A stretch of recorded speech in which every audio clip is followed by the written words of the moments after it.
Right guys, here we're on the new swing studio, or the new range at People's Golf Club. We're going to talk about probably another big common thing within golf, and that is how to create spin.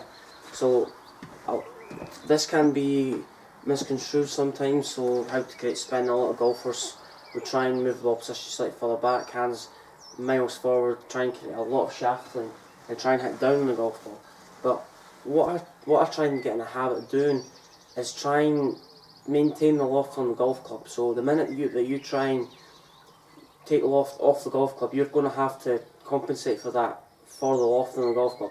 So what a lot of people try and accentuate with is when they try and move the ball position slightly further back, that creates more spin. But the ball has less distance to travel on the club face if you move the ball position back. So you get into the habit of trying to move the ball position too far back. If you move the ball position too far back, it positions too much weight on my left foot. Hands are so far ahead of the golf ball, it almost reduces the loft on the golf club. So from here, I'll get that low scuttler shot along the ground. So what that does is essentially, if we move the club forward, there's more shaft line, and plus the leading edge is digging into the ground.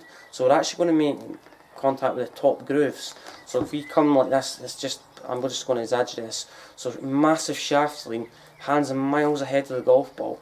The leading edge is going to dig in, and as we come back down into impact, we're going to make contact with the top grooves.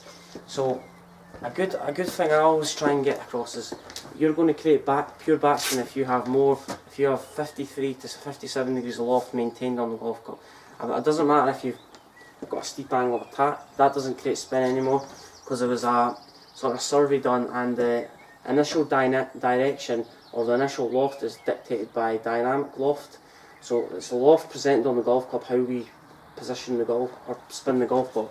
So if we've got quite a steep angle of attack, that's going to make the path go out to the left. So if we've got quite a steeper angle of attack, then you're going to hit inconsistent shots. You're going to have to catch it perfectly all the time to try and actually get the ball on the green.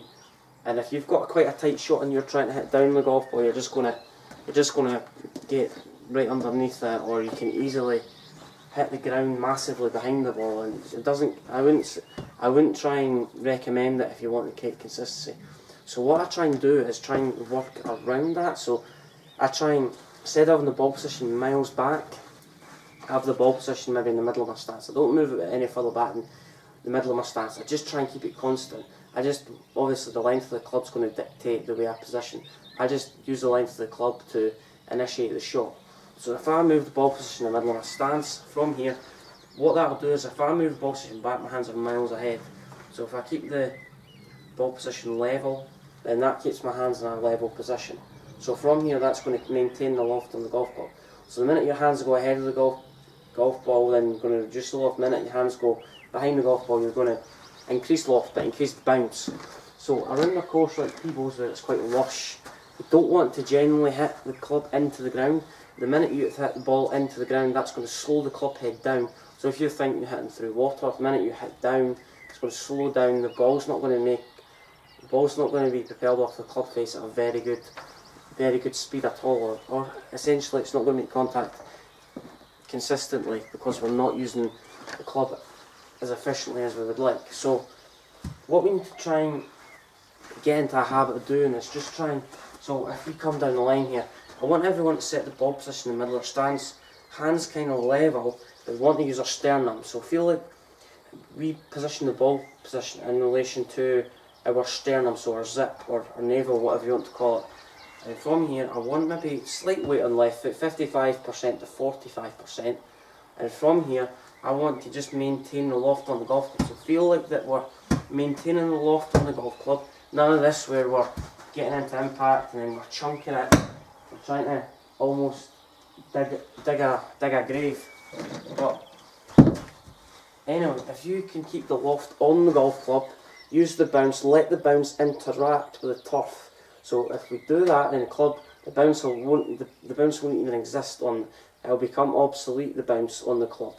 So if we try and focus on the bounce interacting with the top of the grass, so feel like it's grazing the top of the grass. So in this fashion, so hands level, slightly wider stance, and then just trust it. From here, always think about when we make contact with the club moves sort of up the way. So obviously when you're trying to force the ball in there, a lot of golfers try and force the club up in the air early. So make sure that you focus on a target in front of the golf ball, so a couple of feet in front of the golf ball, and I want you to focus on trying almost to miss that target in front. By doing this, we will actually increase the loft on the golf ball. So when we do this, the initial trajectory will be about 40 degrees, so the initial direction taken off the club face. But if we had the club almost de-lofted that much, it will be half that.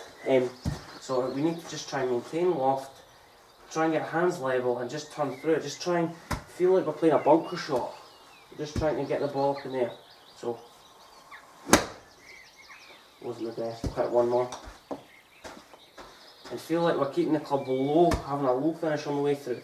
That helps keep the flat left wrist and a straight line from the shoulder, which is the left shoulder, which is the fulcrum point of the golf swing, down to the sweet spot. So, come down here.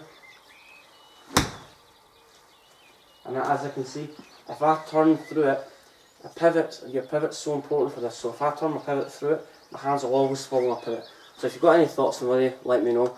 And there's free content coming your way, a series over the next couple of weeks. So if you've got any minor blips in your game at the moment, give my next video a tip, a shot, or try and focus on a few things that I've been working on recently. Thank you.